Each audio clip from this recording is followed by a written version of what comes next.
You're live.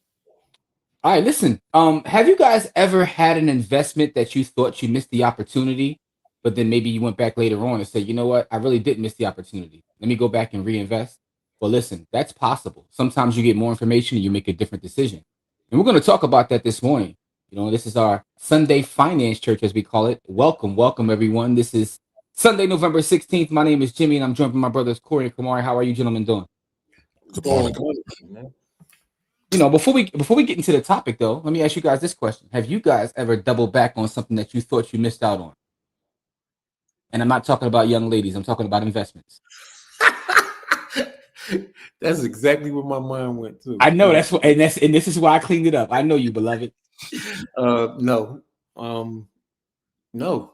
If I missed out on it, like I'm bad at certain things, but I'm not a chaser. If I don't like it, and I got reasons for not liking it, I'm not chasing. So, well, is it really about chasing though? What if you feel like, you know what, I really didn't miss out on this? I thought I missed out, but after doing more research, you know what, it's still a possible, good investment. Whether we're talking about a person or how about Kamar? I need you to answer that too, beloved.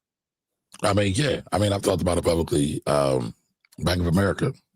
BAC. It hit $4. I forget when. I know I was on the radio at the time, and I was like, "This is going to go." I didn't invest in it right away. Then years later, I got in around $8 or $9, or I got my dad to get in around $8 or $9. Man, it's still going. So I got sometimes they say you get investments at the price you deserve, especially when you had the knowledge. Man, you already had the knowledge. You know what I mean? Shout out to GC in the chat, because GC had brought up this topic on Friday. I know we're going to talk about it Sunday, but GC brought up this topic on Friday when he pulled up to the Friday live and was like, shout out to Berkshire and Google. We're going to talk about that. But so Corey, any other thoughts about that though? Like, going back, like, yo, I got more information, and this is actually a pretty good investment. I don't mind when people do that if they did the knowledge. But me personally, if I feel like I don't know, man. I don't like that sinking feeling of chasing. Like, I don't like that feeling. No, I listen, and I know a lot of people like that, and I talk to people like that literally every day. From the standpoint, from the framework, I would say, of Bitcoin, right?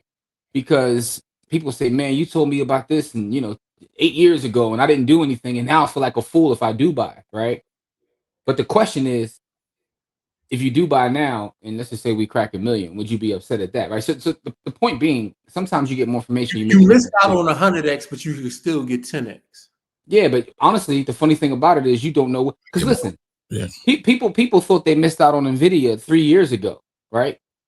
You just don't know. Nobody can predict the future, right? And if you can, holler at me. If you have that ability. Here's a better one, right? I think they missed out on the overall stock market, right? But we talk about it. The history says the markets have gone up anywhere between 10 and 12% a year. There you go. That's 100 years. So did you really miss out on anything? What's the saying? The best time to plant a tree was 20 years ago. The next best time to invest is right now. There you go. So that's the other point right there too. That's an excellent point too. Like, people that do feel like I missed out on the overall market. Like, and I've had people tell me that I don't know about the market no more. I think I missed out on all that. So it's an excellent point. I mean, you brought up Bitcoin, Jim. I think we got to talk about it, right? Mm-hmm. We dipped below 100. Yes, we did. 95 down. Yes. Hour right now. Good or bad thing? Depends upon who you're speaking to. For me, it's an amazing thing. To you. I'm talking to you. Okay, so if you're talking to me, I'm excited. I want us to go to 50. What are you talking about? Right. So I'm at a point in my journey, in my studies, where the price, and it's going to sound wild to a lot of folks, the price doesn't matter, because I understand the value. And price, value, and cost are 3 different things. So understanding the value and understanding the price and cost and how those differentiate makes it so, for me, I want as much of the asset as possible. If I'm speaking of, say, Manhattan real estate, right? And I understand the value of Manhattan real estate in 2025, but if I had an opportunity to buy Manhattan real estate in, say, 1905, but there was a dip in the market because of, say, the Great Depression, would I still buy Manhattan real estate in 1905? Absolutely, because I know what it is in 2025. So for me, this is a long-term play. This is not a short-term play. And also, when you view it from the lens of a Bitcoin standard, 1 Bitcoin is 1 Bitcoin. The dollar equivalent doesn't matter to me. I have permissionless money, so what it's worth in dollars, in fiat currency, means nothing. Half a Bitcoin is still a half a Bitcoin. I wake up tomorrow, a quarter of a Bitcoin is still a quarter of a Bitcoin. So for me, this is an opportunity to exchange fiat for a better form of savings, for hard money. So I don't actually care what the dollar number is. This just gives me an opportunity to get more. So that's the way I view it. I view it from a long-term lens. And also I view it as money. I don't view it as an investment. And I think that's part of the problem is most people don't understand that Bitcoin is not an investment. It's a saving. So when you get that, do about that. So I mean, I get it. I totally get it. I totally understand the psychology, but I also understand that, most people haven't done the knowledge, man. When you do the knowledge, you understand that it is a currency and it's not an investment, then your perspective changes. So it's just about stacking sats or dying trying. So what's But that saying that Buffett has, that if you like a stock when it's fully valued and if it goes on sale, you should love it? Something to that. So it's kind of the same thing with Bitcoin right now, right? no, absolutely. And one of the things that he often talks about is buying an actual company and not buying a price, right? If you like it, then you should love it. And he says, the stock market is the only place where when something goes on sale, people don't want to buy. Any other thing in your life, if you wanted a sweater, you know what I'm saying, if you saw it on sale, you're gonna cop it, All right, But shout out to our brother Diamond Dave. Appreciate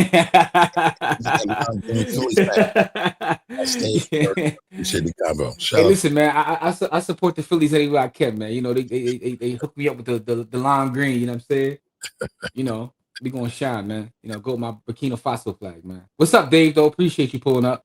GC been cooking in the chat, man. Yes, yeah. Let's get into that. Right. That's super chat too. GC, yeah, appreciate the super chat, Dave. Always. GC says facts because I ain't buying Nvidia 3 years ago, and I'm definitely not buying it now. I believe that their technology is really overhyped, and they're going to start to lose their grip on AI. So GC, I mean, I don't know whether that's true or not. Again, I can't predict the future, but my question is, if they do lose their grip, who are they losing it to? Right. One of the interesting things about Nvidia is like studying their story and studying what's his name, Wanson Yang, their CEO. Yeah, dude, kind of smart, man. Like I really don't. Kind of. No, he bet the farm on where we are now years ago, right? He bet the farm on this, and he turned out to be right. And their grip is one where, I never can predict the future, right? So maybe they can lose their thing, but in terms of hardware, people aren't even trying to like really compete with them. So if you study their history, Google saw what they did, and Google took a whole different approach in terms of the AI realm. So years ago, IBM came up with a formula that still exists in AI to this day, right? Which was there's a 3-pronged approach to creating great AI tools. That includes large data sets, the largest data sets as possible, algorithms, right? And then the hardware, computing power. The combination of those 3 things are what gave rise to what we see in the modern AI realm. NVIDIA kind of cornered the market on the hardware aspect in terms of chips and what have you. Google's approach when they saw that wasn't even to compete, and I don't even think they're still competing in that space the way to compete with NVIDIA. They took the approach of algorithms. Google started an arms race in terms of acquiring talent, and they spent billions and billions of dollars in bringing some of the greatest minds in AI to Google to compete from that standpoint, right? So they competed in the other 2 as opposed to even trying with NVIDIA. And you do have other chip makers, but not at the scale as NVIDIA. So it'll be interesting to see who can compete with them at their scale, and also kind of like the quote unquote head start they got. But the history to me is even more interesting than the technology because, as an aside, if you go back and do the knowledge in terms of artificial intelligence, there was a company called Fairchild Semiconductor. And from Fairchild Semiconductor, which had about 8 people that started it, from that one company spawned 92% of all the chip companies that we have today from one company. Anyway, funny the report talking about Bank of America and how Michael Burry, if anybody remembers him from The Big Short. Yeah, I do. Yeah, NVIDIA and Palantir. So I find that interesting. So GC, you're not alone. You're not alone. Yeah, but the thing about Michael Burry, which is interesting, is that he became so popular because, again, in that space, you don't have to win all the time. If you have small, like you win. That's all you win. Yeah, because I've watched his information, and he's shorted a lot of stuff over the years and been wrong way more than he's been right. I'm not saying, again, I don't predict the future. I don't try to predict the future, right? I don't try to, and I also can understand why. Right. He's really right. But that's the thing. It's baseball, right? In baseball, you hit 300, you can go to the Hall of Fame. People don't mention the fact that you failed 7 times. Thank you, Ray. Appreciate the super chat. Thank you. All right, DC says, yeah, but I'm not shorting a video. Very tripping if you ask me. GC said, I ain't buying, but I ain't shorting either. Like, I'm just going to mind my business. It's okay.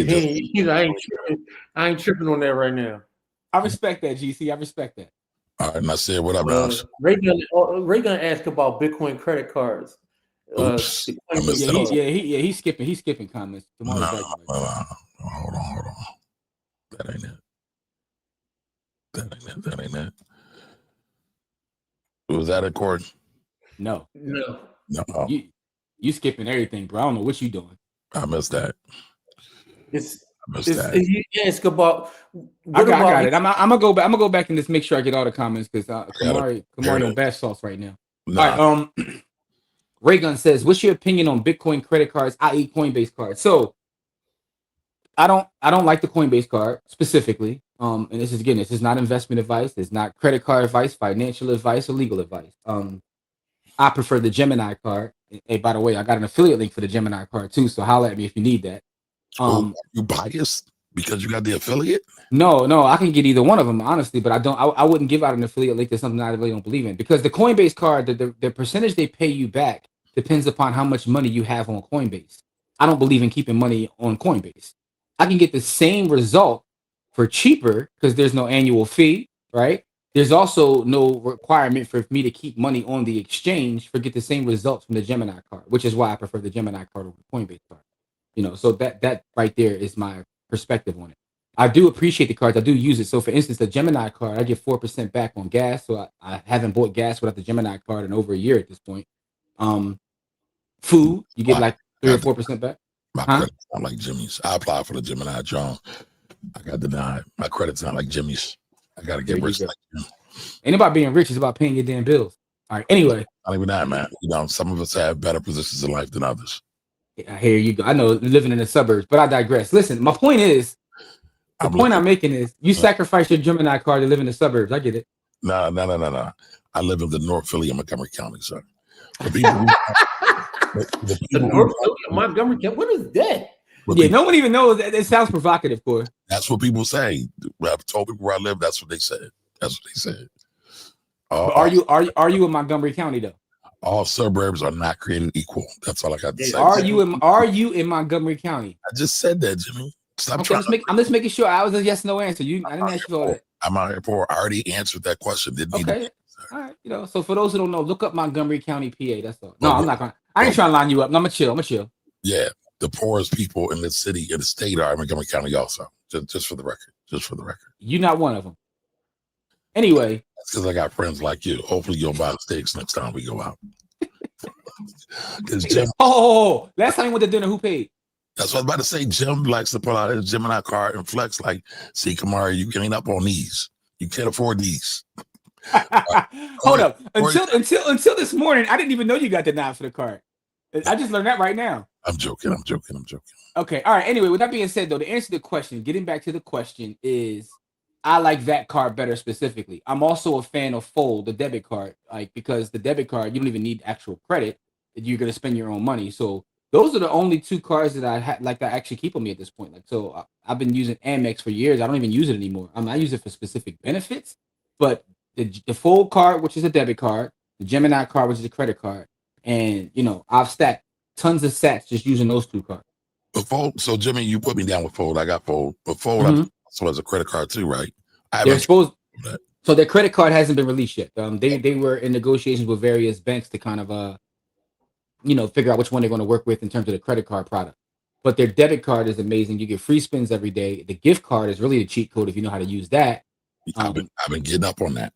Yeah, and I got even cheat codes within cheat codes, right? Because what I'll do is I'll find something they don't have a gift card for. I'll go buy the Amazon gift card, go to Amazon and buy the e-gift card for that thing. So I'm deep in the trenches when it comes to figuring out ways to stack more. So, but Fold is an excellent product. Hey, by the way, if you want Fold or Gemini, holla at me. I told you, man. I'm gonna give you these affiliate links, Pauls, because I'm a big fan of affiliate links. So send me both of the affiliate links, and we'll also add them into the description so everybody can get to it. Yes, sir. I shall do that. And by the way, if you go to any episode of Stack Sats or Die Trying, the affiliate links are in there as well. But I digress. The thing about Google though, and I know GC has been a fan of Google for a long time. GC, and salute to GC, he be supporting our shows and whatnot, but he's been talking about Google for years at this point. And I think it's something we should be talking about. And the reason that Google's in the news now is because Berkshire has taken a stake in Google. Now there was a comment in there I wanted to get to because Kamari is jumping over comments, which was from Nasser, who's talking about the bubble is coming, and we don't need to predict. Just look at the patterns. I agree, but the thing about patterns are they're always broken. And also, what I'm saying is this: I do believe there's a huge bubble, right? And I've on a record as saying that there is a huge bubble. But the thing I'm talking about predicting is when that bubble will burst, because the bubble can actually, last another couple of years. To be honest with you, so it's a matter of when it actually bursts. Or another decade. Or another decade. That's true too. There's been bubbles that's lasted decades, and that's to me that's the issue, especially when you have people who are willing to artificially inflate our economy. You got to be careful because they keep putting cheap money out here. The bubble is, just do what it's going to do. However, here's the thing though, and I said this before. My prediction on this whole AI thing is similar to 2001, where I think that there will be big players that will contribute to our economy moving forward. I just think that all the fringes, like big bank will take little bank. You'll have a lot of consolidation in this space. There won't be a pets.com, for those who understand that reference, but you will have an amazon.com. You know what I mean? For you to get that up. For those that are around 2001, you know exactly what I'm talking about. Back then, and a lot of people don't remember that because some people weren't even born then. In 2001, I remember being in the market and just looking at companies who were already established companies, just adding a .com to their name. And I'm like, what the hell? Like you went from this company to this company.com. Like the .com bubble was a real thing. It was, and a lot of those companies don't exist, but there are companies that made their way through that are now some of the biggest companies in the world. Correct. It worked for a lot of them. But here's the thing: why do we even need to protect the bubble? You don't. We all know market timing does not work for the majority of people, not everybody. Unless you're cheating. There are a lot of cheaters out there. There are a lot of cheaters. I'll say this about cheating and trading. I'll say this about this bubble. The world economics around it are making it, I think is speeding up the process. I just think the world economics around it are speeding up the process because there's a lot of countries in economic trouble that financially support a lot of the stuff that's going on. And when they're in a bad position right now. So you got an example of that, Corey? Yeah, that's interesting. But I'll say this: France and Germany, right? Their economies are in the toilet, right? And so ours is basically in the toilet also. But what's crazy is they're farther along than we are.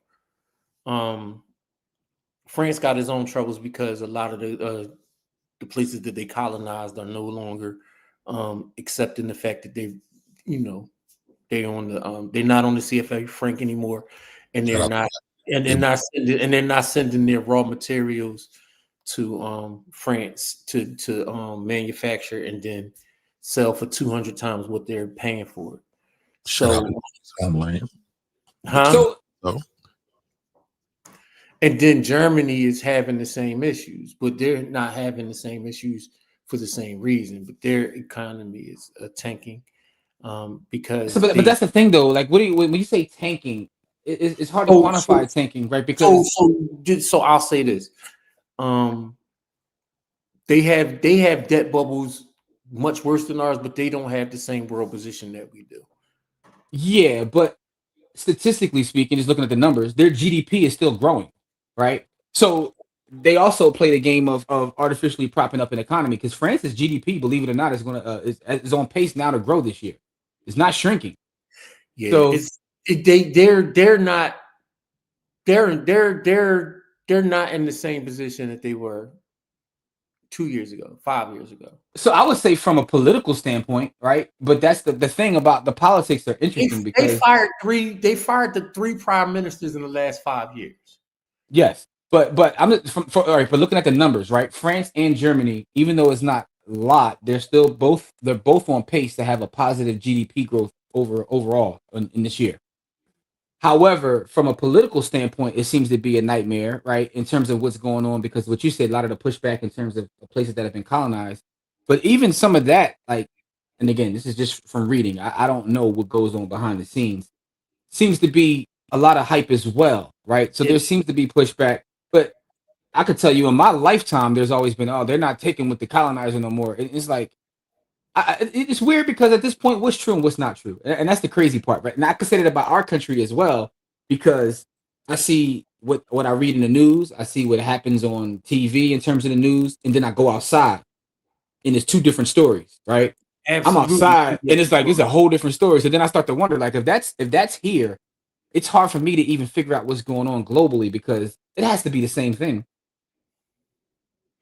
Yeah, so me and you are probably reading near the same stories, because I'm reading a lot of readers and stuff like that, Reuters or whatever you want to call it, and other foreign. Yeah, and it's interesting though. If you meet someone that's from those places and have a conversation, it's like I had a long conversation with a friend of mine who's from Cameroon last week, and they going through something crazy over there. And we were just talking, and it's funny because when you talk to someone from a different country and they give you their perspective and the way they see the world, you realize that how we've all been colonized mentally everywhere across the world, right?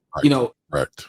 And you start to realize that what is real. It's like being in the Matrix. Like we really are in the Matrix, and it's hard to get good information and good data.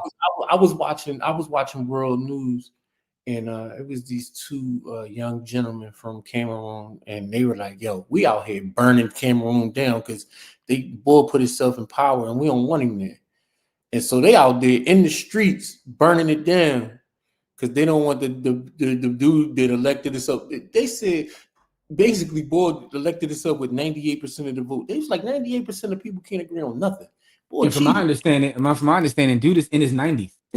Yeah, 92. Bull been in office several decades. Yeah, they was like, we ain't even elect dude. So they burning the country. Man, I went on TikTok, right? And see, that's the thing, right? You go on some of these social platforms, people start giving you stuff, and you're like, this sounds crazy, but are you lying? Are you telling me the truth? They said Bull is like in his 90s. He's 92. His wife is like 30 years his junior. She's younger than him. She got a boyfriend that allegedly is the one really pulling the string. Like it sounds like a Tyler Perry movie where it's like it's so ridiculous that it can't be true. You ever watch Dallas in the 80s? It sounds like Dallas. Kind of similar to Warren Buffett, though. I mean, we're all going to talk about Buffett. So we're going to get to that. But I think Corey's point about the global economy is interesting. Go ahead, Corey. No, but when you look at what you just talked about, that scenario, Buffett had a very similar scenario. We find a lot of times people have these far out situations that we would never imagine, but they are true. You talking about when his girlfriend was taking care of his wife?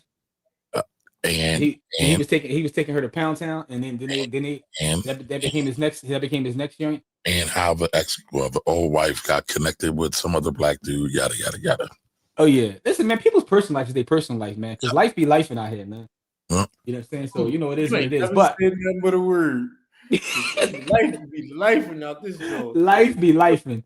But like I said, I was watching World News, and then they had the young boy on there, and he was just like, "Yo, yeah." So what I did is I actually wrote an AI program to bring me World News from Africa, and so because I'm interested, you know what I mean? No, I got you. You're interested in the global economy. It doesn't work very well as far as like if I try to put it on the internet for other people to use, it works weird, but when I click on it, it works perfectly. So I sent it to my wife and I sent it to my son. They was like, we can't open the links. And I was like, oh well. I guess it's still pulling from other sources, and that's what I start to question. So but the way I set it up is pulling from. So I went on. I finally got on GitHub, and so what I did is I found a code where it allows me to pull down from the local sites and from the world sites. Gotcha. And so that's what I was using to get some of my information. So I think the study of media, and Uncle Mario talk about this, is interesting in itself because even from a local standpoint, everybody has an ulterior motive. I read some of our local news. So what I'm doing is I'm pulling from multiple different sites. Yeah. So I'm getting both. I'm getting, I guess, both views. I'm getting the Reuters view, and I'm getting the local view. No, I got you. So you, You know what I Corey, mean? because that's actually the way research is supposed to be done. If you're just getting research from one person, one source, you are fucked. Well, that's not research. Yeah, that's not. Yeah, but that's what I'm saying, because I was only getting the world view, and then I said, man, let me get on GitHub and try to figure out how to get the local. What you got to find? You got to find some primary sources, man. Because again, all right, just an example. Like I said, the young boy was a primary. So he was in the streets, and it was a yeah. See, that's what I need to hear. That's what I need to hear. Burning it down, like it was a 1,000 people in his background burning it down. And they was out there chanting, "I don't speak French" or whatever they speak in Cameroon, and they was out there, whatever they was saying, I couldn't understand it, but I know what they was saying. They was deep as hell out there in the street. So what I'll say is this, right? From a local news standpoint, like I'll see certain stories and they'll tell a story and you like it's framed a certain way to get you to feel a certain way and think a certain way. And then you start to realize like, oh, so the person who wrote this story is tied in with this politician who's tied in with this banker. Like I've seen that happen locally. So then every statement has a perspective, right? And this is something my grandmother taught me when I was very, very young. That helped me when I was first learning how to read. And she was saying every story has a perspective, and so you got to look at who's writing the story. And then when they ask you what because they on these tests they ask you a bunch of questions. She was trying to help me learn how to do testing, but it really actually helped me in life. Where she said, look at the perspective of the person who's writing it, gotcha. And then it'll help you to be able to answer the questions in whatever. Hey, listen. That reminds me of Blue Chip when Shaq said, "Man, these tests are culturally biased, right? Because you ask me a question, I'm not going to answer it that way, but that test is not written for my culture." Hey, Kamar, you finished putting your parlays in, bro? Nah, man, I'm responding to some other nonsense. But go ahead, I'm always ready, man. I'm listening. No. All right, but no, Corey, you bring up an excellent point about like the global economy and how that can affect this. What we all at this point we all know it's a bubble, right? It's just a matter of when. And there are things that are facts in the global economy. People are divesting from the dollar. That is a fact in the global economy. The wars that are going on around the world are all about resource wars, right? So it's about the U.S. Isn't every war a recess war, though? Yeah. In the history of the world. Yeah, but that's what I'm saying, though. But right now is a resource war or ego war. It's usually one or the other. Usually resource. It's always some yams and some bread. Yeah. Simple like as that. Back in the day, it used to be a lot about yamage, but it's not nearly as much about yamage now, as far as world wars, as it is about resources. So, like the war in Sudan, I found out something interesting is that Sudan sits in a very strategic spot as far as shipping goes. Yep. And what's happening is the U.S. is trying to prevent China from being able to use that. Whoa, what did I do? Can y'all still hear? Yeah, we see you and hear you. Oh, well, I can't. Oh, okay, all right. So China is trying to use it's the Red Sea. And basically the U.S. is basically trying to stop them from using the Red Sea, because what China's trying to do is totally get around using the U.S. dollar for trade. And so that waterway is a main way for them to be able to do that. And the U.S. is trying to block that. And I was like, dang, I had no idea about any of that. And then again, reading world news, I was like, damn, that's crazy. So basically the U.S. is fighting a proxy war through the UAE to keep China from being able to use the Red Sea so that BRICS can't succeed and devalue and take away the U.S. dominance as far as the U.S. dollar. But Corey, the issue with China also has a lot to do with Taiwan, and the U.S. is they keep dabbling over there in Taiwan. See, the thing is, a lot of countries don't really care about the U.S., but they don't want the U.S. on their borders. That's the whole reason why the Ukraine thing is popping off like that, is because they don't want the U.S. on their borders. And they don't want NATO on their borders because that means the U.S. is on their borders. They really don't care about the U.S. They really didn't care about Ukraine until they tried to join NATO. They was like, yo, bro, we do not want the U.S. on our borders that close. And they had with Poland too when they moved. NATO moved into Poland. That Yeah, really. so that's what really started the Ukraine war. That's really where the beef came, is because they was like, all right, you're gonna move on our border, we're gonna bang on you. And that's really where the whole beef started. Gotcha. That's crazy. All right, so I know we got one more thing to talk about too, right? Berkshire Hathaway is repositioning their portfolio, correct, Jim? Didn't you see that? Yeah, so it's interesting. Berkshire has you used the term because we were talking about, they've divested a little bit from Apple.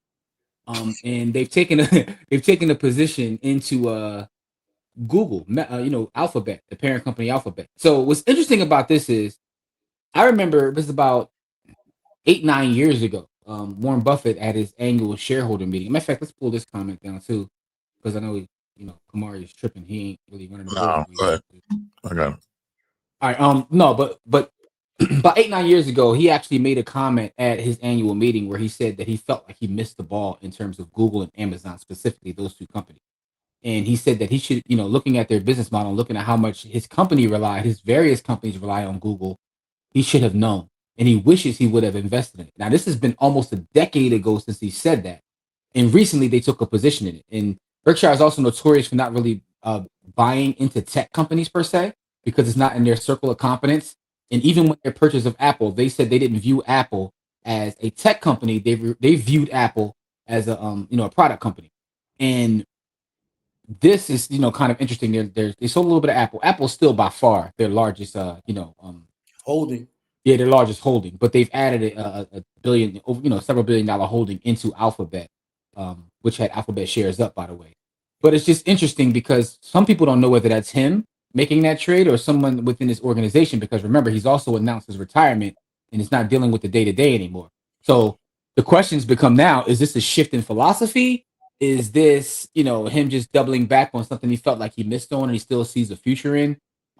But I think it'll be interesting to see, because Berkshire is built to last for a long period of time. It's going to far outlast him in terms of what they own and how they position themselves. And this, some people believe, can actually take them into the next generation and see a big boom, because Google, we all know that Google is integrated into all of our lives. I watched a video the other day. I forgot who it was. It was a gentleman. He was on Vlad TV, and it's a whole video. He said that Google is like a fifth branch of the government. And he had a whole thesis on it, and about how Google really is nothing but an extension of the U.S. government. And don't clap me on YouTube for saying that, because YouTube is also owned by Google. But you can say that about almost every major tech company now. Everybody's got a conspiracy theory about whether it's Palantir, whether it's Facebook, whether it's Google. They all say that they. But his Google thesis went back 20 years ago, right? No. I don't want to misquote what the gentleman was saying. I'll share the video with you guys. Matter of fact, I'll share it in the village. I want everybody in the village to get their perspective on it. I'll share it there. But he had a whole thesis going back 20 years in the various ties, and it was very conspiratorial. However, I say that to say Google isn't going anywhere anyway. I mean, the fact is, YouTube itself is what it is, right? Google owns, Gemini. Google owns Google Search. I mean, Android. I mean, you name it. So I just looked it up, Jim. They own a lot of stuff, right? But they also own a lot of AI research. What's it? DeepMind, Capital G, private equity, Calico, biotech. Like they got their hands in everything, and that makes you wonder: can one company do everything good? But like Jim talked about earlier, they've been spending money to acquire talent for a lot. But they've been doing this for decades. Yeah, they've been doing this for years. You want to do here's something you look up real quick. 5 years ago about the one company that we would choose out of the top 5 companies that was in the world. I remember Google. You said Google. Because Google was like Microsoft and Google, Microsoft too. Yeah, Microsoft. I about to say. I thought you said Microsoft. It doesn't matter either way. You. I said Google. I think Microsoft is the company because they have so many government contracts. But then, that's what you said. We had a shift where all of them got government contracts now. So, but it's deeper than that, right? So here's the thing, right? Here's something if you could look up for those watching live or on the replay. This is a gentleman whose work and research have led us to where we are with AI, right? He's responsible for neural networks and even more than that. His name is Jeffrey Hinton. And if you look up Jeffrey, in fact, his nickname is the Godfather of AI, right? He won a Nobel Prize for his work in artificial intelligence. All the artificial intelligence companies now are working on the back of his work and his research, and not just artificial intelligence but mathematics. He's the founder of backward propagation. That's a whole other thing. But if you look up his last employer, it was Google, right? Google went and spent the money to get the guy who's responsible for the entire sector. He was studying AI when it wasn't popular to do. His work goes back 50, 60 years. They cut a check. They cut a check to make him. Now, he retired recently, but they cut a check to bring him on staff. That's like the equivalent of like when the Yankees went and got A-Rod. It's like, y'all already champions. Y'all gonna get the best player. Like, that's what y'all gonna do. Now, Jim, you're going to upset a lot of people in the ecosphere because that guy is just an employee. Everybody says you got to be an entrepreneur, right? Man, Google them minted so many billionaires. That is all nonsense. That's malarkey. So, because at the end of the day, and I think that what it really comes down to is value, right? If you have a value in the marketplace, sports, most of us like sports. If you watch sports, you should know this for sports. If my value is high, people are going to pay me an exorbitant amount of money. Speaking of A-Rod, right? I remember when A-Rod, he played for, he was drafted by the Seattle Mariners. I'm on my baseball tip today. He's got my Phillies hat on. He was drafted by the Mariners, right? He was 18, 19 years old. He comes on a team with Ken Griffey Jr., who already added the value he added. We know who he is. Legend. He came on within like a year. He was the best player on the team. His value was so high that when his contract came up, they offered him like the highest deal at the time. The Mariners did like $150 million at the time, which was unheard of. Right? At the highest contract at this point was like 120 with Kevin Garnett. They offered him more than that. He's in his 20s, early 20s. His agent said, 150, I'm not even calling you back. His value was so high, he went to the Texas Rangers and got $252 million. Yeah. Think about this. The highest number on the table was 150. He got 252. What does that have to do with business? He doubled it.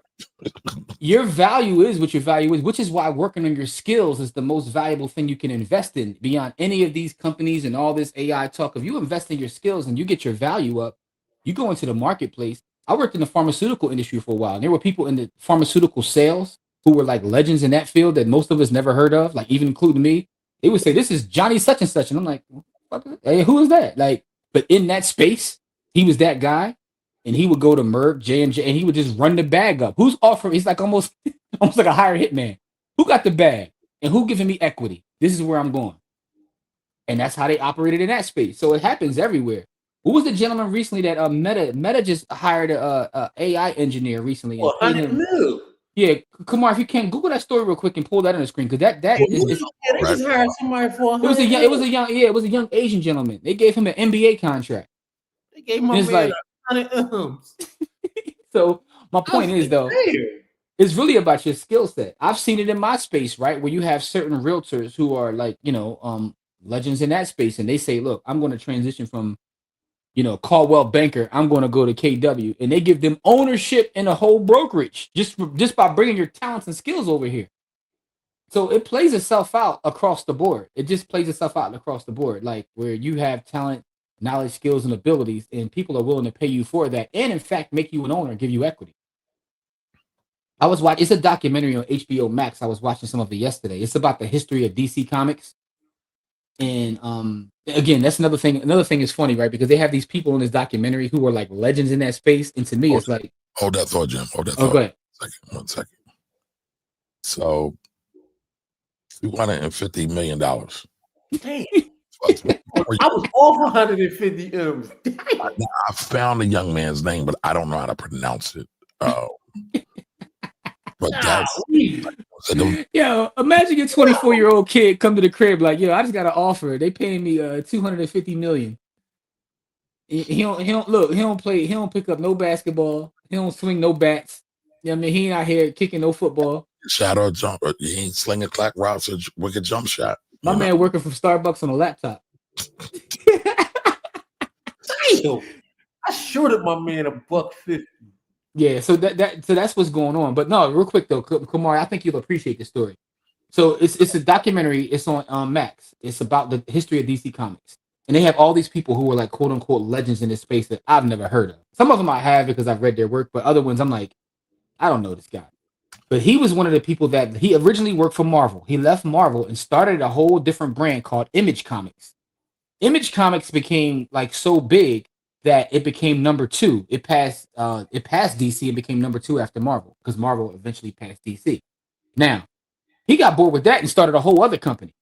And so he was really a legend in this space, and everyone knew and respected him. It was the Asian gentleman. I think his name was like something Lee, Jason Lee, or something like that. Whatever it was, Jimmy Lee, or something like that.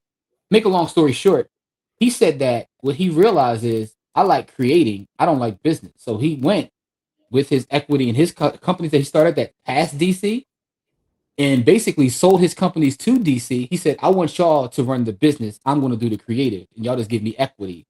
And I was like, man, that's a crazy business story. His thing was, I don't want to deal with the thing of having to worry about HR, having to worry about all the infrastructure that comes with running a business. I want to do what the business does, which is the creative side. Y'all handle that. Y'all give me equity, so I'm still an owner, but y'all do all that. And you said that was on what network, Jim? It's on HBO Max. It's like a history of DC Comics. All right, but that's a crazy business lesson. Think about that, Kamari. I don't want to run the business side. I want to do this part. It's almost the equivalent of you, like, look, I'm going to H&R Block. Like, I got this whole tax business. Y'all run all that other stuff. Let me just do tax. But give me equity. There is value in focus. There is a lot of value in focus. And so he knew what his value was. He focused on that, and he ran the bag up. Yeah. Because, I mean, how many people y'all know that have skills, but they can't deal with, like, paperwork? A lot of people. Yeah. Honestly, most business or quote unquote entrepreneurs have great skills. Corey raised his hand. they're terrible. They're terrible business people because they don't want to read. They don't want to read the fine print. They don't want to do the administrative work, and the administrative work sucks. So what's crazy is I changed my job as a teacher because of the administrative side of it. So last year, in the previous 3 or 4 years, I had a job where I was the caseworker for the kids, and I was doing IEPs and all of that kind of stuff. And that I changed my whole gig inside of education to being a substitute teacher, a building substitute teacher. So basically, any teacher that's out, I teach their class. But the thing is, even though my day is more hectic, my job is much easier because all I have to do is teach. I don't have to do any paperwork at all. I'm not responsible for any paperwork. Oh, by the way, I just want to put out there because Kamari put you on the big screen. The new digs is fire, but your ceiling fan is super fire. So I just want to tell you that I love your ceiling fan. That's all. I mean, Kamari put you on the big screen. I was like, that ceiling fan look dope. Like, This is Corey's best lighting. He got his black hoodie on. He's representing. Yeah. Corey done switched digs on. He's stunting on us right now. I'm not doing anything of the sort, bro. I'm sitting here ready to cut this joint off because I actually got to start doing some work around this joint. Watch football, y'all. But no, in all seriousness, this one got nothing to do with football. I got curtains to hang and things to do. I got stuff. You got to move in. I got you. But no, in all seriousness, I think what Corey is talking about is ultra important. Like, you got to figure out the thing that makes you vibe, that makes you rock, that makes you feel good, and not necessarily always do the thing that everybody says you're supposed to do. Oh, now, yeah, because what's crazy is I get paid more to do that paperwork, but not so much more that I can't. It ain't worth it. It's not worth it. How many people in the chat hate paperwork? Can I get in the chat? How you gonna be a tax guy that hates paperwork? To me, that is your job. No, but I still hate it, right? Because when you think about, like, people assassinate me all the time online, talking about when I try to give tax advice, and they say all kinds of slanderous things. I think they got a coaching session from Jim, but I tell people a lot of times that was shade. That was shade. It was truth, but I tell people all the time, like, a lot of times these things don't make any sense. And this idiot bureaucrat who has no education in economics, finance, or money just made it up because it sounds good. And it's not necessarily the best thing for the people, but we all have to deal with it, sadly. Welcome to the world. Most laws are not based on data. It's based on who lobbies hardest to get that law put. That's what most people don't get. Here, I'll give it to you better. It's based on data. It's based on what data is going to get money in such and such's pocket. Nah, it's based on who has leverage to move the laws to make more money. Politics is all about money. Well, that's what I just said. But I made it simpler. I made it. You wanted the blatherskite. No, I didn't. And but beyond that, right? You're a constant victim. You said people be online assassinating you. Are you kidding me? Are you serious? Are we really going to do this right now? I think you get more love online than hate, dog. I think you get more love online than hate. I will side with Kamari on this one, because if you ever go in his comment section, he'd be getting hell in his comments. He does. But do you think he gets more love? I see a lot of love there too, dog.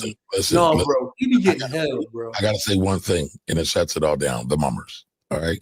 Nobody has gotten as much vitriol that I've gotten. A lot of times. But here's the other part to that. This is why context and nuance is important. But I'm not even a big celebrity, and that's what I'm saying. And I get this negative. First of all, locally you are. You're my favorite local DJ, right? So first of all, you are a celebrity locally. Second of all, here's the part. Here's the part that y'all got to understand. He gets a lot of hate. I still think he gets more love than hate. He gets a lot of hate, but he loves it. He goes out of his way to get. He goes out of his way to get the hate. I've seen you getting ready to post something, and I'm like, "You sure you want to post that? This is what I want." You love it. You thrive off of the hate. That's not true. That's absolutely true. I tell the truth. But you say it in a way that's going to get computers. You love hate. You thrive off of it. It's like energy for you.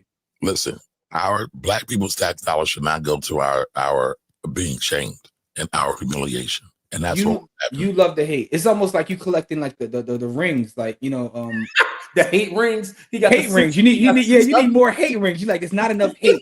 What can I post to get more hate? He getting the Thanos rings of hate. Yeah, he got the Thanos hate rings. I'm not even gonna tell you what my kids call me. See, now it's interesting because they must agree too. Now you gotta tell us. Because if your kid's saying it, they call me Thanos. Or I should say they have called me Thanos. So it's truth to that. You love the hate. You thrive off of it. That's not true, Jimmy. You just don't like any controversy at all. That's the difference. No, as you know what it is. I used to enjoy that, but honestly I feel like it's a waste of time. I feel like, and again, not you.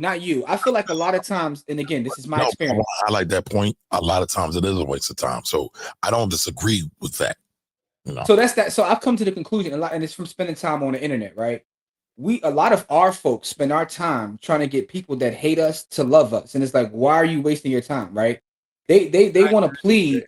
It's almost a form of respectability politics. Hey, I'm a nice Negro. Look at me. I don't bother anybody. I'm good. I go. You know what I'm saying? I read books. I'm great. Why do you still hate me? Why do you hate me? And I feel like it's a waste of time a lot of times. Don's out of pocket again. No, he's not. He's right on time. And you want to co-sign him, man? I do not. I didn't even see it. I'm way behind on the comments. I didn't see what Don said. Boule Nate. Hey, man, it's supposed to be a day of peace. Y'all choosing violence.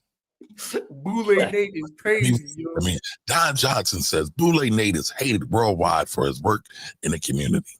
Did he lie? No, man. No, so that's why I see a lot of respectability politics and a lot of things. So for me, I just don't. It's not about it not having controversy. It's like, why am I wasting my time trying to get someone who sees me one way to see me? Because the thing is, I'd rather do the work. Let's do the work. The work is going to speak for itself. I would also say messaging is part of the work as well, though, sir. But you handle that part, right? Everybody got a part to play. That's right. But like I said, a lot of it is stupid. A lot of it comes from dumb people. A lot of it comes from non-research people, and we're dealing with. Maury on a heater now. My message is lead with love. Lead with love, and let the work speak for itself. But anyway, but I'm gonna say this last thing. But you do realize what leading with love means. Sometimes you got to crackheads to defend the people you love. I don't. Yeah, you don't. But in real life, that does have to happen. That's fine. Goes back to that conversation Corey and I was having, that beautiful conversation about greed being the source of most conflict.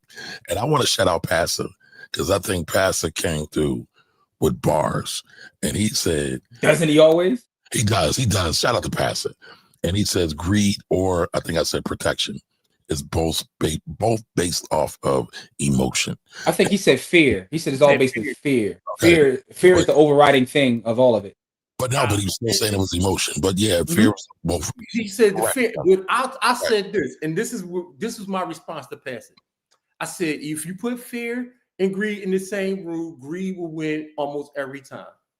Yeah, but he's saying the fear is what's created the greed. Because it is. Hold on, though. I want to talk about this though. You think that? She's about to put a show. So this is based off your principle. Everybody has a price, right? So let's do this, right? If I tell you, not you specifically, but if I tell a person, I will give you $10 million in a signed contract, but you got to jump off this building without a parachute. Most people would take that $10 million, even though they're almost guaranteed to die. And because it would go to their family. The greed of getting that $10 million would override the fear of it. They made whole television shows and series about people overriding fear because they're greedy. Yeah, but I think, all right, so this is my perspective. I feel like part of the reason that they're greedy, like so even the wanting of that money is still baked in fear. And I think that's what Pastor was saying. Right. The greed itself is baked in fear. The reason it's baked in fear is because at the end of the day, all of us are animals, and what do animals have? First and foremost, survival instincts, right? And in our world, is capital. So even the greed itself is kind of baked in fear. So the thing about the fear is there's not always conflict in fear, and there's always conflict in greed. There has to be conflict for it to be greed. So fear isn't always conflict based. Not according to Gordon. Not according to Gordon Gekko. There's a greed for love. Greed, but if you greedy in love, there's going to be conflict. There's going to be some conflict, right? So my thing about greed is it's about conflict, right? Corey, have you ever played a game? It used to be a game back in the day. It was called like Herzog Z-Way. That's like a Corey game. Corey sees the world through the lens of war. That's what I realize about you. No matter what we're talking about, you see maybe like some military trauma. No, I don't have any military trauma. It's because I understand the history of the world. Okay, the people who win the wars get to create the illusions that you see wherever you live in. And this is true. That's true. How did he use war to defend his position? So what I'm saying, listen, do the winners of the war get to create the narratives? Always. Every single time. So everything that I'm doing is based on the winners of the wars. That's why they call it his story. Let's bring this back. Not our story, but his story. Let's bring this back. Berkshire Hathaway divested from Apple, buying more Google. Should we be buying more Google? Should we be selling Apple? What do y'all think? Got to do more research. I don't buy based on what Warren Buffett buys. Yeah. And also, we don't even know if he bought it anyway. I personally am not buying any individual companies anymore, again, because I have a strategy now that I have the individual companies that I want. And then the ETFs that I have those companies that we're talking about. Hey, listen. bricksandbitcoin.com. But I say all that to say this. I got my Berkshire shares so we can go to the shareholders meeting. For me, I just because here's the other thing, right? Talk about getting more research. And I looked at they acquired Google. I looked at a couple other big time investors. Some of them were divesting from Google. Like Pershing Square, they just divested a bunch of Google at the same time, which is also what Warren says. When other people are getting out, this is when he generally gets in. So that that plays itself out as well. Okay. Man, let's get to these comments and get out of here, man. All right, Jim. I don't know what I missed, so go ahead and drop it. I just know Nasir was cooking in this joint, and he was cooking. Yeah, matter of fact, Nasir, shout out to Nasir. He just sent me a text. He said the chat was fire. Yeah, Nasir was cooking in this joint, man. All right, so let's get back to let's see where we were. Don in the building. What up, Don? Ray Gun appreciates the breakdown. What did Nasir say here? The first worlders out. New Raman's in the building. What's up, New Raman? How are you? What up? He said Open is making their own chips. All right, so Open AI is saying we gonna compete. And that's dope. Open AI. I mean, Microsoft just acquired a bigger share in them, and I don't even know if all this is complete yet because they were. Yeah, at some point they had 49%, didn't they? But they were a nonprofit company that's now shifting to a for-profit company, and I'm not totally sure where they're at in that process. All right, so they're not going to be doing the same infrastructure spending in the next 2 years. China's propping up their AI. You can remove 3% in GDP and not have a recession or stagflation. You can't remove. You can't remove 3% in GDP and not have a recession or stagflation. So Nasir says France, Germany is allowing China and US to run with AI. France is particularly is focused on space. Okay, that's interesting too. I didn't know that part. Like y'all got that. We getting off this raggedy planet. Y'all can fight on here. we gonna go colonize a whole different. Yeah, we gonna find some new place to colonize. We trying to get off this planet. What y'all say? When America sneezes, the world gets a cold. Yeah, man. Yeah. Turn that into an app. People will love that. Oh, you talking about your thing about getting a news from Africa. I tried to turn it into an app. I sent it to my wife, and Sunday couldn't open the links. So I'm bad at that part. I need to figure out how to get that part. He said grandma was on game. Grandmoms always are on game, man. Ding. Which is why the U.S. is only paying so much attention to the Panama Canal. Great nuggets, brothers. Y'all dropping science. What's the leverage point for it? Interesting question. Great question. Get money from it. Yeah. Jamil, what up, though? Edvard's in the building, too. That's it. Yo, I tell you one thing, man. I'm going to start calling Jamil a YouTube consultant. There is not one YouTube video that I mentioned that he hasn't already watched. I thought I spent a lot of time on YouTube. There's only one person on this earth that spends more time than Jamil. On a certain corner of YouTube. Listen, there's one person I could say that probably has Jamil beat, and that's Corey's son. Corey's son spends more time on YouTube than anybody else on this planet. I got the data to prove it. What was the term you told me that Jamil said? What was it, the Purple Power Rangers or something like that? Oh yeah. By the way, Jamil, did you see Cam James' new video? I saw it drop last night. I watched half of it. I fell asleep in the middle of the night watching it though. His review on as Jamil calls them, the Purple Power Rangers. But anyway, didn't he just say didn't he say he just went there so his kids wouldn't have to work? It went to Google. He talking about the dude that went to Google. Okay, I thought he was talking about Kamar moving to the burbs. No. Wow. Slander again, but go ahead. Kev, what up, Kev? Long time listener, first time Sunday watcher. Appreciate that. And his grandkids, because AI is going to take jobs. He ain't lying. That's what the Bears quarterback tried to negotiate. Yeah, he tried to negotiate with the NFL though. They was like, we don't do that here. He tried to get a stake in the NFL. They tried to get a stake in the NFL. We don't do that here. Face of the haves and the have-nots. So yes, absolutely. He can retire early, right? Invest in your skill set. Real talk. That is it. That's the key. It's the key to success. Whatever Fat Joe said. All right. Honestly, I'm regressing. I used to be a people person. The older I get, I realize that most people are full of it. Man, I knew Kamar. Facts on facts. Yep. So here's the thing. Jamil says paperwork is cool because I don't like anything slipping by me. So there's certain people that love paperwork. Yeah, there are people that are here for it, but I mean, typically your creatives are not the best paperwork people. That's all. I want to shout out our sister Courtney. Me and Courtney were having a conversation about a bill the other day. Like these are kind of nerd conversations we have, and she loves paperwork too. She be going line by line. I'm like, well, doesn't it mean this? Well, it did mean this if such subsection such and such. I was like, you know what? Okay. Is this for the housing thing? Fulfilling housing? Part of it, you know. But it is what it is. But yeah, so but she only doesn't, but she's also a trained attorney, so it is what it is. Good morning, Brittany. How are you? I was going to put this up again because Don was on point with this comment. So wow.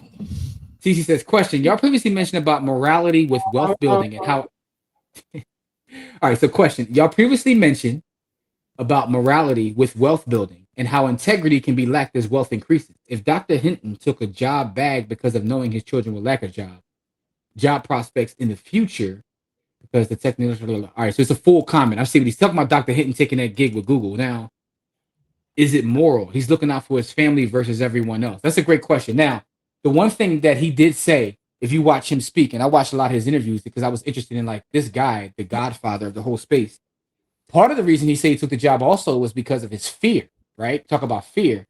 He wanted to make sure that money and resources were being allocated to not letting this thing take over, because he's also one of these people who feels like we're moving too fast, too soon. So he felt like I need to get inside where in the room where it happens, as they say on Hamilton, to kind of Yeah, to kind of be a safety guard. He said, and he, so that was also part of it too. But the question, So though, damn. I think the biggest question, TC, and this is an excellent question, when it comes to morals, like where does everyone else rank versus your family, right? If you're making a decision, do you put family first, or like if you're looking out for your specific family, You gonna be like the Fantastic Four, where they put the fate of the universe in jeopardy to save their son? that's a great example because that's exactly what he's saying. I hate the Fantastic Four. I'm just saying that's what they The did. The comics are amazing. The adaptation to movies have all been horrifically terrible. I'm just saying they put the fate of the world in jeopardy to save their son. However, the greatest villain of all time comes from the Fantastic Four. Don't ever get that twisted. Dr. Doom is that guy. He's him. So it's funny you started mentioning this earlier, the DC one. I want to read that because I was a DC kid. I read DC. It's a doc. It's not a read. It's a documentary. Okay, but either way, I want to check it out. Yeah, you were one of the only weirdos that ever told me that you prefer DC over Marvel. It's not that I prefer DC over Marvel. My parents brought me a subscription to DC. Okay, so it's what you had access to. That's what I had access to. But okay, all right, I got you. That's fine. I've been called. No. It's not slander. What I'm saying is most people I talk to. Wait a minute.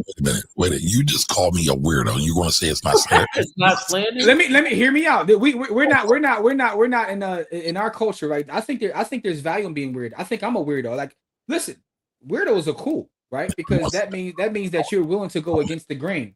That was a compliment. No, it wasn't. No. Listen, because you're willing to go against the grain. What I'm saying is, most people in our age range, when it comes to the DC Marvel, and by the way, for those in the chat, DC and just put DC and Marvel in the chat. Which one is it? That's a great question. Most people. As a kid, I preferred DC.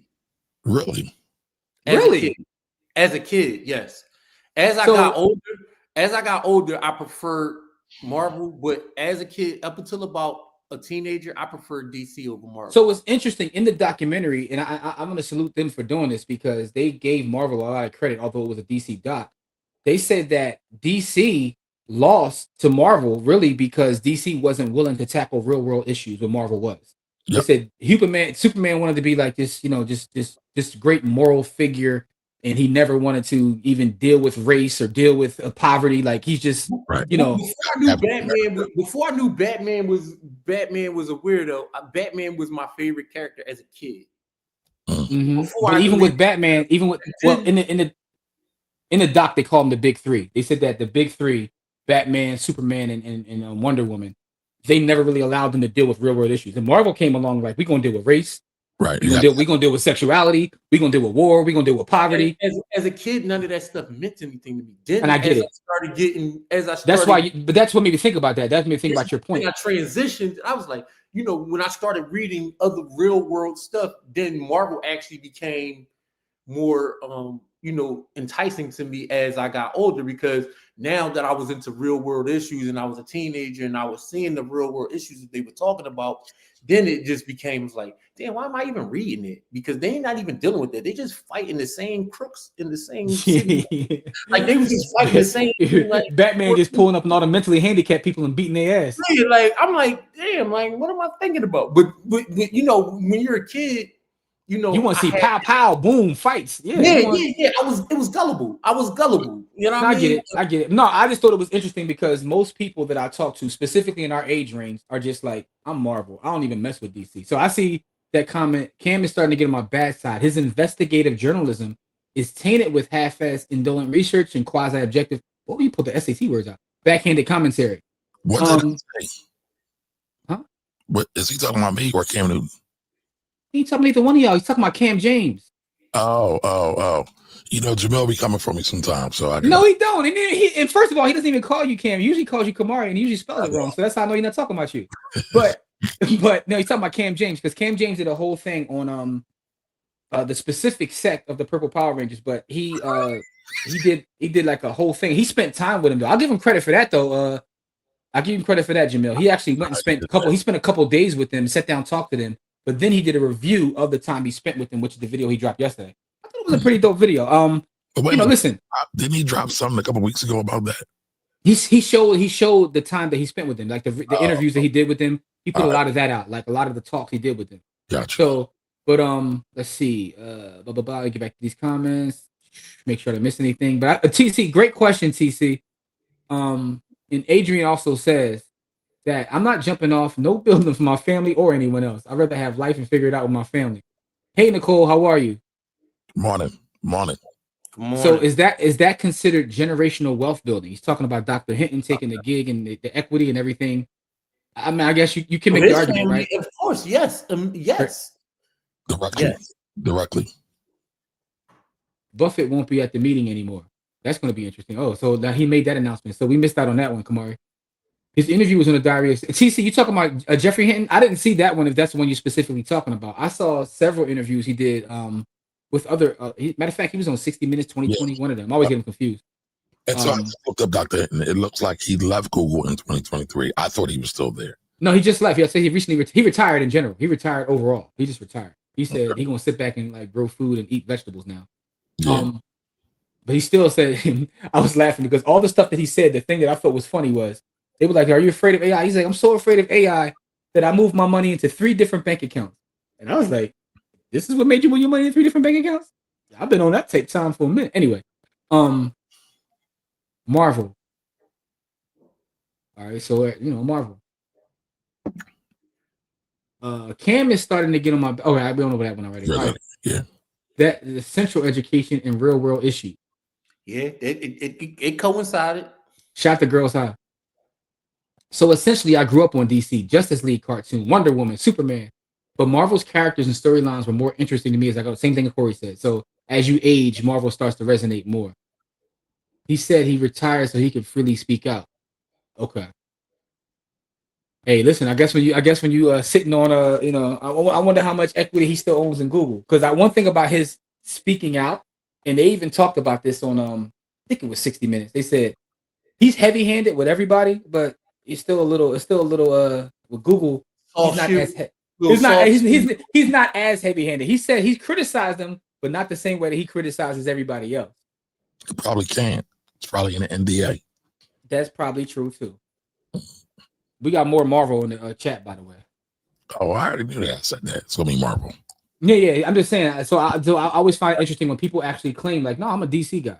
But to your point, right? Like Marvel had Luke Cage, right? They were talking about racial issues back in the 60s and 70s. So for our community, specifically, Marvel was definitely dug in. Now, however, you got to watch this doc. There's another part of it. There was a piece of this that I didn't even know. Because again, at that time, I was out of comics and I was chasing Yamage and playing sports. But in the early 90s. Y'all notice how everything comes back to Yamage for Jimmy? So just me though, right? I'm the only one that's being honest. How about that? I'm the only one that's honest. I come openly about my There's a point in time where listen, Corey was with me. All we want to do is play ball and do, you know what I'm saying, sticky finger and ball. That's all it was. Listen to dope rap songs, shoot hoops.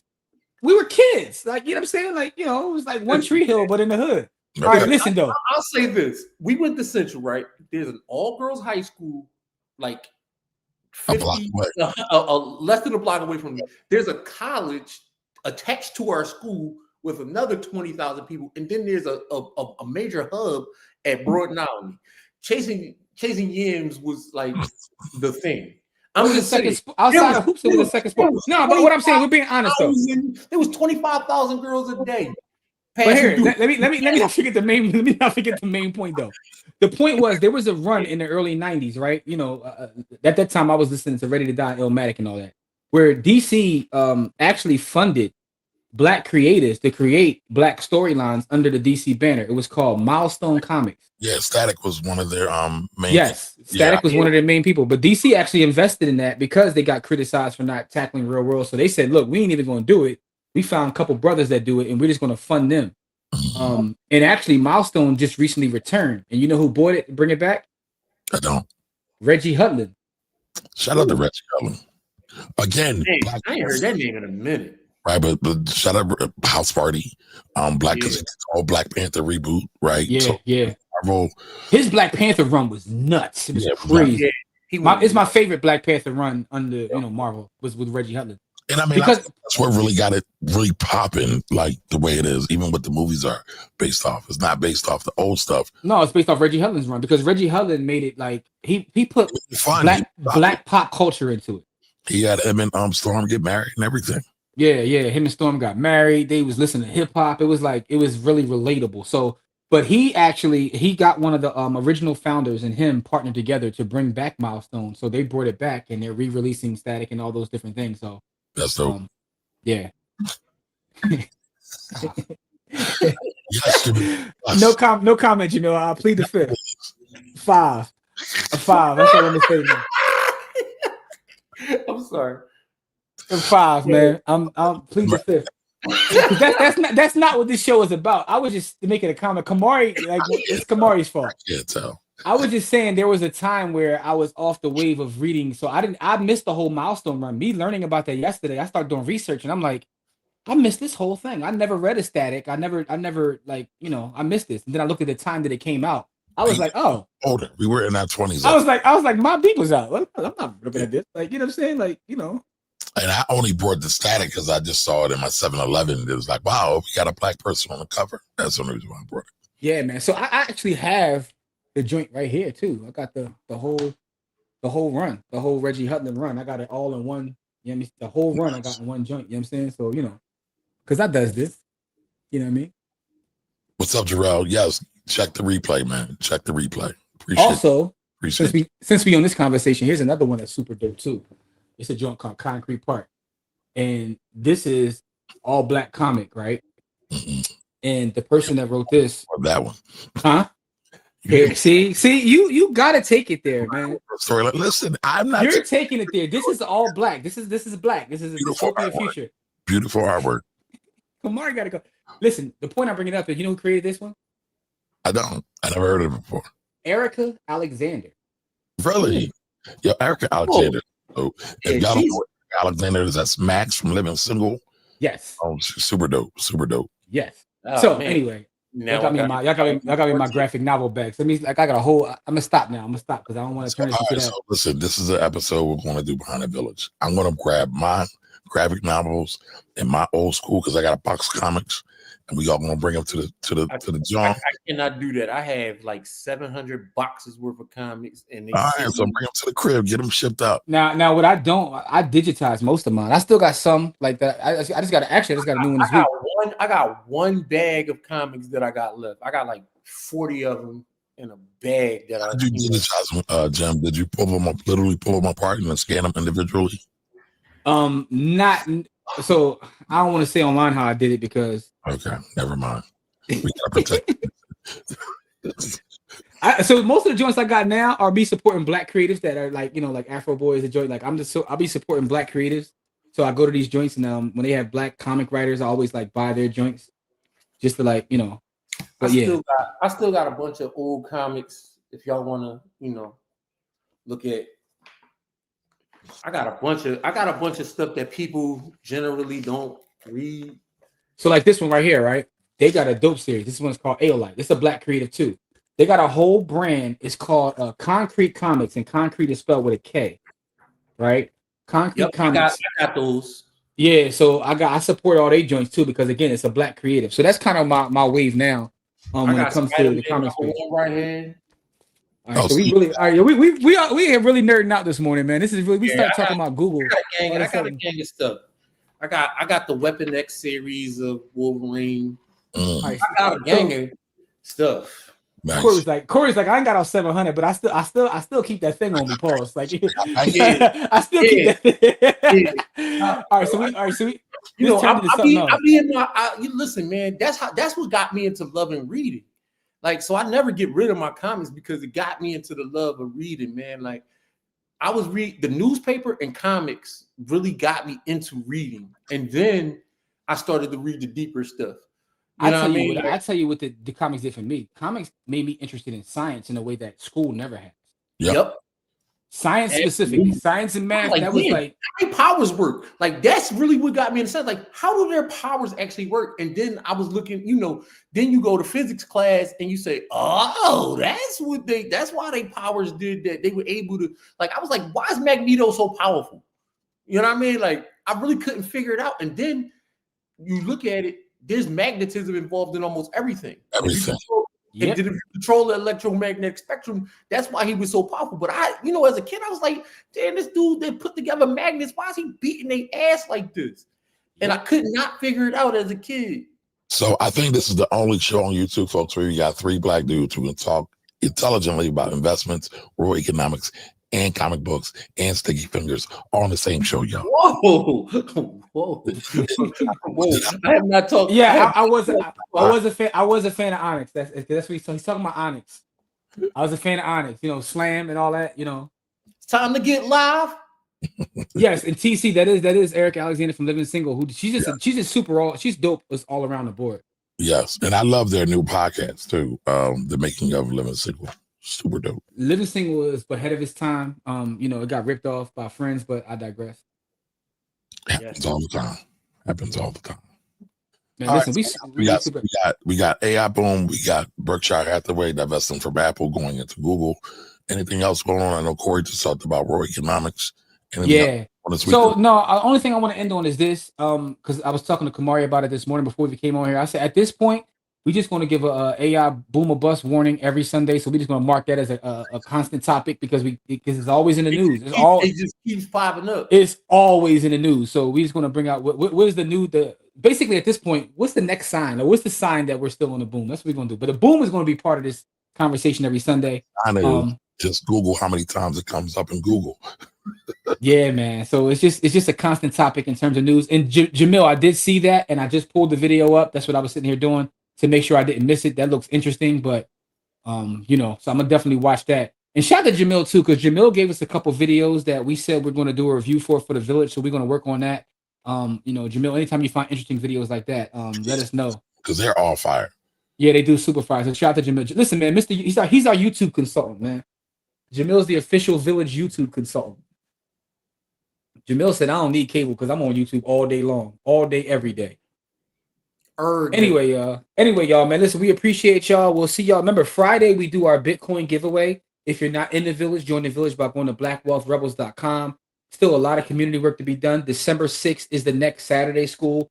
I just got an inbox from Amina Shabazz, who is an entrepreneur, attorney, and a huge real estate person, says, I want to come talk to the baby. So that's going to be super dope. Like, I got to get her on the schedule, but she got her hands there and everything. Like, she's super dope. So tell her to pull up December 6th. Yeah, I probably will though. So I mean, that was super dope. So so December 6th for those in Philadelphia, December 6th, 108 East Price Street. We'll be back in the community doing our next Saturday school. And a lot of other stuff going on too, man. I just got invited personally to come talk to kids at West Philadelphia High School. They have a real estate program, right? Peep this. That's dope. They have a magnet program for their gifted students, and one of the classes they put all their gifted students is real estate entrepreneurship as an actual class. I said, dang, and it's a sister who runs the whole program. Dope. And she wants me to come talk about real estate and technology in a second. So I'll be doing that sometime in December. So that's gonna be dope too, man. So anyway, we still outside doing our work. The work is the work. And we appreciate y'all for always supporting. But go to blackwealthrebels.com and see everything we got going on. We love y'all. And hopefully pull up Friday, do our Bitcoin giveaway. No, Adrian. No, we're not moving to BWR only. No, everything is everything. So everything. So we got both. Both things are both. It's because all one thing. BTH is our community organization. That's BWR is our for-profit. BTH is our nonprofit. So yes, we do. We officially got a nonprofit. Set up now by the Hood Academy. So no, we're not getting rid of the BTH. We'll probably the stream on both. Yes. But everything's under one roof. Subscribe to the YouTube channel for Black Wealth Rebels, by the Hood, Finance Rebel. It's a lot of the same stuff. All of it, yeah. But the main hub for everything is blackwealthrebels.com. Everything will be back there. That's the way of kind of keeping all of our content, because in some content you won't see on YouTube that you'll find there. You'll find a lot of content back there, classes, interviews, coursework that you won't find on YouTube at all. Adrian said, I'll stay here. All right. Adrian, go to blackwealthrebels.com. There is a free tier. It doesn't cost to join. Now we do, and for those that do pay, you get extra stuff that the people that don't pay get, obviously. But there's a free tier. That's the main hub. All right, everybody. Y'all enjoy y'all week and y'all continue to be great. Later, y'all. Black Queens forever.